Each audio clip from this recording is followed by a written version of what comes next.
चलो चलो चलो गिरधपुरी धाम जाबो। चलो चलो चलो गिरधपुरी धाम जाबो। चलो चलो चलो गिरधपुरी धाम जाबो। चलो चलो चलो गिरधपुरी धाम जाबो। गुरु के चरण में माथे नवाबो। गुरु के चरण में माथे नवाबो। बाबा के चरण में माथे नवाबो। बाबा के चरण में माथे नवाबो।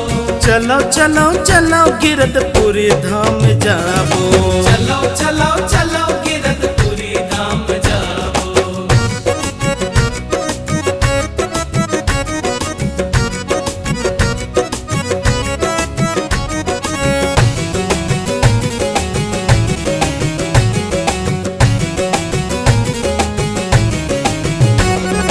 चरण कुंड अमृत कुंड जोक नदी के पानी। चरण कुंड अमृत कुंड जोक नदी के पानी।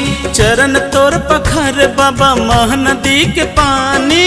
चरण तोर पखार बाबा महानदी के पानी। सार जीव जन तू लाता हूँ हरे तारे।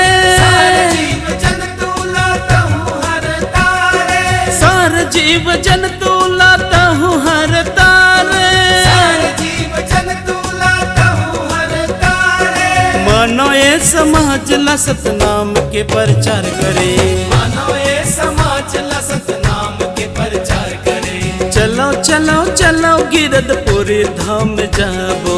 चलो चलो चलो गिरधपुरी धाम जाबो।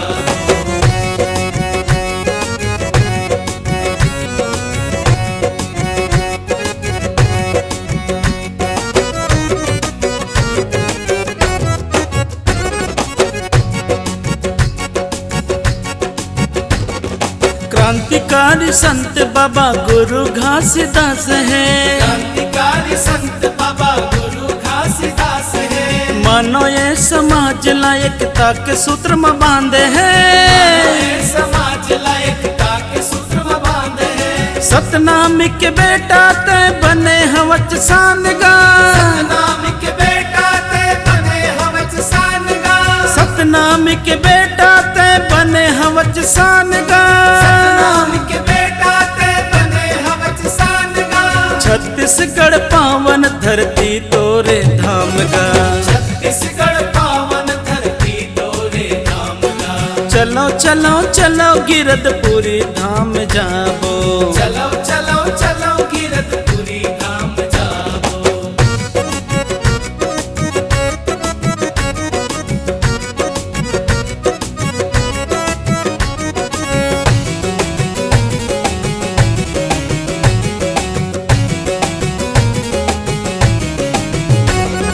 संत यौ महंत तै दीवान ला बनाए।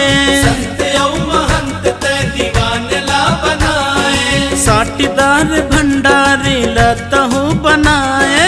साटीदार भंडारी लतहु बनाए। गाँव गाँव माँ जेत खाम तहु हगड़वाए। गाँव गाँव माँ जेत खाम तहु हगड़वाए। गाँव गाँव माँ जेत खाम तहु हगड़वाए। गाँव गाँव माँ जेत खाम तहु हगड़वाए। सतनाम के ध्वजा लतहु फहराए। सतनाम के ध्वजा लतहु फहराए। चलो चलो चलो गिरधपुरी धाम जाबो। चलो चलो चलो गिरधपुरी धाम जाबो। गुरु के चरण में माथे नवाबो। गुरु के चरण में माथे नवाबो। बाबा के चरण में माथे नवाबो। बाबा के चरण में माथे नवाबो। चलो चलो चलो गिरधपुरी धाम जाबो। चलो चलो चलो गिरधपुरी धाम जाबो। चलो चलो चलो गिरधपुरी धाम जाबो। चलो चलो चलो गिरधपुरी धाम जाबो। चलो चलो चलो गिरधपुरी धाम जाबो। चलो चलो